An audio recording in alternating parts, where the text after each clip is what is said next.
Jadi terima kasih ya untuk Musrembang Kelurahan yang sudah didahului dengan rembuk RW itu, alhamdulillah sudah berjalan lancar ya, meskipun kemarin ada sedikit gangguan karena cuaca, jadi ada pergeseran waktu, tadinya mau dimajukan jadi mundur ya. Tapi itu tidak masalah. Secara umum alhamdulillah berjalan lancar. Antusiasme warga juga bagus ya, karena ini menyangkut juga kebutuhan mereka gitu kan, kebutuhan untuk Pulau Seribu. Biasanya kalau Pulau Seribu kan tidak terlepas dari kehidupan pariwisata karena backbone-nya mata pencarian utamanya kan di nelayan dan pariwisata. Jadi usulan-usulan itu banyak juga terkait dengan keduanya itu. Untuk usulan memang di tahun yang diusulkan 2019, 2020 itu kan karena ada wabah COVID-19, kita walaupun sudah diakomodir ya, dianggarkan, namun kita harus menunda dulu usulan-usulan mereka yang sebelumnya sudah teranggarkan di 2020 dan mungkin berlanjut ke 2021. Tapi kita punya optimisme dan tetap melaksanakan perencanaan ya. Jadi dengan menginventarisir usulan-usulan yang terdahulu, ini diverifikasi, disampaikan ke masyarakat apakah ini masih kita lanjutkan usulannya. Nah, itu terkait dengan kebutuhan masyarakat. Secara total usulan di kedua kecamatan ini sejumlahnya 136 usulan ya dari 24 RW dengan anggaran nanti kita hitung ya. Untuk di Kecamatan Pulau Seribu itu sekitar 44 miliar, untuk Seribu Selatan estimasinya 59 miliar.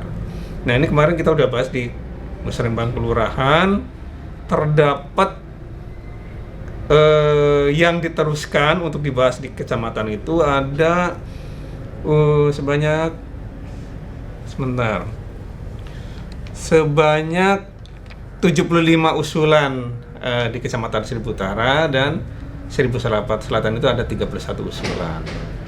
Nah, ini tidak semua usulan rembuk RW itu dibahas di Musrembang Kecamatan karena ternyata menurut keterangan UKPD teknis ada juga yang sebenarnya sudah teranggarkan di 2021 ini ya. Jadi nanti nggak semuanya usulan itu akan dibahas di di kecamatan dan diteruskan di 2022, tapi ada juga yang sudah teranggarkan di 2021. Itu jumlahnya untuk Kecamatan Seribu Utara itu ada sekitar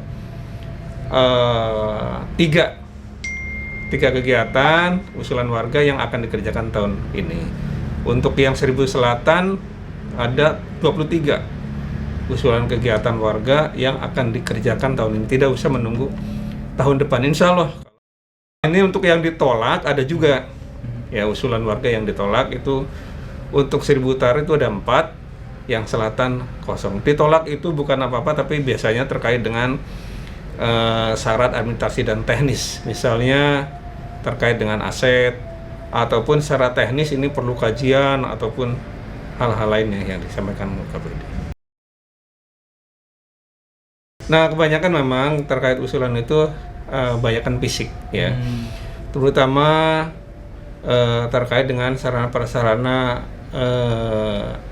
kehidupan nelayan, misalnya kolam labuh ya. Kolam labuh itu ini masih kita bahas. Kemarin kita sudah tindak lanjut dengan rapat koordinasi dengan provinsi, dengan SKPD, dengan Dinas Perhubungan, dengan Dinas KPKP dan ORB ataupun Bapeda terkait misalnya kolam labuh nelayan. Kolam labuh nelayan ini kan sangat diperlukan oleh masyarakat, baik pendalaman kolam labuhnya, baik dari segi kualitas maupun jumlahnya maupun alurnya yang menuju keluar masuk kolam labuh ini. Dengan tidak adanya Sudin Perhubungan ini masih harus diverifikasi, harus diklarifikasi kemanakah penempatan anggaran yang pas untuk kebutuhan masyarakat terhadap kolam labu. Ya, kolam labu ini kan untuk nelayan itu sejauh ini kalau itu memang punya asetnya ada di yang bangun KPKP, Sudin KPKP, dan asetnya masih di Sudin KPKP, nggak masalah, itu bisa dipelihara dan dibangun oleh KPKP. Tapi bagaimana kolam labu yang dulunya pernah dibangun oleh ex Sudin Perhubungan. Nah, ini kemarin sudah kita bahas dan akan kita sampaikan laporannya melalui Pak Bupati ke provinsi, ke Biro Perekonomian. Juga biasanya terkait dengan jalan ya, dengan jalan juga tuh masih menjadi prioritas ataupun usulan utama ataupun menjadi primadona masyarakat untuk terkait dengan pemeliharaan jalan ya. Makanya kita tetap dalam Musrembang Kecamatan ini tetap menggunakan protokol kesehatan. Jadi kita difasilitasi oleh Sudin Kominfo Kabupaten mengadakan Zoom meeting ya. Jadi UKPD sektoral maupun stakeholder terkait ya, mau masyarakat dan lain-lain, kita tetap menghimbau agar tetap menggunakan protokol kesehatan dengan menggunakan Zoom yang sudah kita bagikan alamatnya ya, biar bisa mengikuti dari awal sampai akhir. Mungkin itu ya terkait dengan protokol kesehatan.